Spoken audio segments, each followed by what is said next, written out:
నా లక్ష్యం 4 లక్షల ఎకరాల సొరంగాన్ని పూర్తి చేయడం. దాంతోపాటు ఇవాళ ఇక్కడికి వచ్చినప్పుడు అడిగితే ఒక 132 kV సబ్స్టేషను ఇక్కడ పజ్జూరు ఎర్రగడ్డగూడెం మధ్యలో 30 కోట్లతోని ఒక 15 రోజుల్లోనే శాంక్షన్ చేయించి ఒక నెల రోజుల్లోనే టెండర్ పెట్టిస్తానికి వాళ్ళ అధికారులకు ఆదేశం ఇవ్వడం జరిగింది. ఎర్రగడ్డగూడెం కూడా ఒక సపరేట్గా 132 kV సబ్స్టేషన్ ఇక్కడనే ఉంది కాబట్టి దాని కింద చిన్న సబ్స్టేషన్ పెడితే ఈ ఊరికి ఎప్పుడు కూడా 24 గంటలు కరెంట్ ఉంటుంది. ఆ సబ్స్టేషన్ కూడా నెలలోపే టెండర్ పెట్టించి ఒక నెల 15 రోజులలో పని మొదలు పెట్టించి 3 నెలల్లో పూర్తి చేస్తాం. ఇంకా కూడా రోడ్లని డబల్ రోడ్లు వేస్తున్నాం. ఈ రోడ్లతోనే కడుపు నిండదు. నాకు కావాల్సింది సొరంగ మార్గం. కేసీఆర్ చేసి ఎంత కోపం వస్తుందంటే ఆయన చూస్తే జాలేస్తున్నది. అసెంబ్లీకి కూడా వస్తలేడు. నెలకు 5 లక్షల జీతం తీసుకుంటున్నాడు. నాకెంత జీతం వస్తుంది, ఆయనకు అంతే జీతం వస్తుంది. నా జీతం ఉంటే బొట్టు కూడా హై స్కూల్ వాళ్ళకి ఇస్తా, పిల్లలకు ఎవరైనా చచ్చిపోయిన వాళ్ళకు పిల్లల్ని చదివిస్తానికి ఇస్తా. ఆయన ఏం జేబులు వేసుకుంటున్నాడు, అసెంబ్లీకి వస్తలేడు. ఒకవైపు కేటీఆర్ ఏమో అయిపోయి ఇంక 3 ఏళ్ళు అయితే మా నాయనే ముఖ్యమంత్రి అంటాడు. అసెంబ్లీకే రాకుండా జీతం తీసుకున్నాడు ముఖ్యమంత్రి అవుతాడా? అరే పదవి లేకుండా, ముఖ్యమంత్రి పదవి లేకుండా ప్రజలలో ఉండాలి. ఇవాళ మాకు పదవి ఉన్న ప్రజలకు వచ్చి మీకు మహిళా సంఘాల లోన్ కావాలా, సబ్స్టేషన్ కావాలా అని ఎందుకు అడుగుతున్నాం? అధికారం ఉంది, మేము కూడా ఇట్లా ఫామ్ హౌస్లో కూర్చోవచ్చు. కానీ ఇవాళ అధికారం పోయిందని ఫామ్ హౌస్కి పోయి కనీసం ఉద్యమకారుడు వాళ్ళ ఎక్స్ఎమ్మెల్యే చనిపోతే కూడా పోలే. అలా మనవానికి దెబ్బ తాకుతానేమో ఏజీ హాస్పిటల్ పోయిండు. కనీసం హెలికాప్టర్ తీసుకొని ఉద్యమకారుడు పెద్ద సుదర్శన్ రెడ్డి చనిపోతే పరామర్శిస్తానికి కుటుంబానికి ధైర్యం చెప్తానికి పోలే. నరసంపేటకు ఎంత దూరం 2 గంటలు పోవచ్చు, కార్లో హెలికాప్టర్లో పోవచ్చు.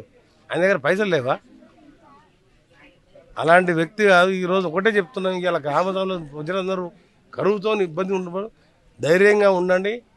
ప్రభుత్వం ఎన్నో సంక్షేమ కార్యక్రమాలు ప్రవేశపెడుతూ ఇవాళ ఇంకా చేయాలని ఉన్నది అనే ఆర్థిక పరిస్థితి అప్పుల పాలు చేసిపోయిన ఈ రాష్ట్రం సంవత్సరాన్ని నెలకు 6,000 కోట్ల వడ్డీ కడుతున్నాం, 7,000 కోట్ల అసలు కడుతున్నాం, 13,000 కోట్లు. పెన్షనర్స్కు 6,000 కోట్ల బకాయిలు చెల్లించినాం. అందుకనే రాబోయేది కూడా మా కాంగ్రెస్ ప్రభుత్వం ఇంకా 15 ఏళ్ళు అధికారంలో ఉంటాం.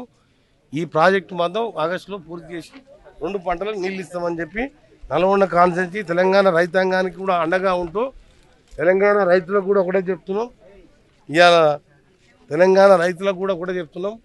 రైతు సంబంధించి రైతు భరోసా 6,000 రాదన్నారు. మాకు ఇబ్బంది ఉన్నా సరే మననే అందరికి కూడా రైతు భరోసా ఇవ్వడం జరిగింది. 2 లక్షల రూపాయలు రుణమాఫీ చేసినాం. అదొక 21,000 కోట్లు.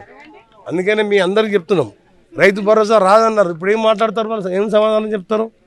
ఒకసారి మీరు అర్థం చేసుకోరు.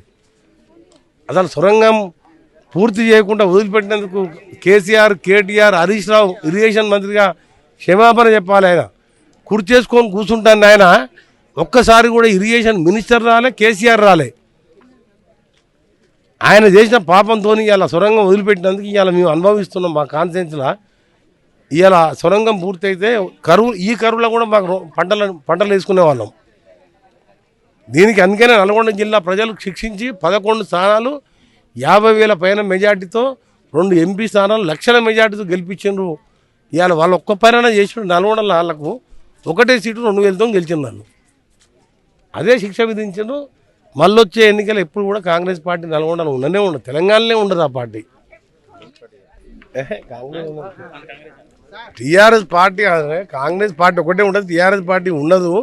ఒకటే చెప్తాను, ఎందుకంటే 11 సీట్లు మేము 50,000 పైన మెజార్టీ గెలిచినప్పుడు మా దగ్గర ప్రతి సీటు 50,000 పైన మెజార్టీ. ఒక సూర్యాపేట ఒక టీఆర్ఎస్ గెలిస్తే 2,000 మెజార్టీ. టీఆర్ఎస్ పార్టీ అనేది ఇక మిగలదు జిల్లాలో. సూర్యాపేట కూడా మేమే గెలుస్తాం. సీట్లు పెరిగి ఇంకో 6 సీట్లు వచ్చినాయి అనుకో, 18 సీట్లు అయినా 18 మేమే గెలుస్తాం. మేము ఒకటే చెప్తున్నాం, మా టార్గెట్. పోయినసారి 10 ఏళ్ళు అధికారం ఉన్నాడు, సొరంగం పూర్తి చేస్తే 2-3 సీట్లు వస్తున్నాయి. నల్గొండ జిల్లాని మొత్తం దక్షిణ తెలంగాణ పెట్టడానికి మహబూబ్నగర్, నల్గొండ, ఖమ్మంలో 36 సీట్లకు 33 సీట్లు గెలిచినాం దక్షిణ తెలంగాణ. మళ్ళీ నెక్స్ట్ టైం కూడా అదే రిపీట్ అవుతుంది.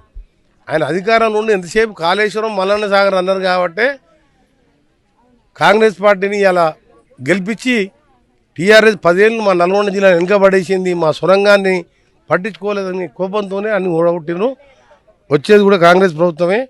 ప్రజలందరికీ హామీ ఇస్తున్నాం, ఈ కరువులో ధైర్యంగా ఉండండి. మొన్నటి వరకు మంచి పంటలు పండించుకుంటూ ఈసారి కరువుతో వర్షాలు లేక ఇబ్బంది పడుతున్నాం.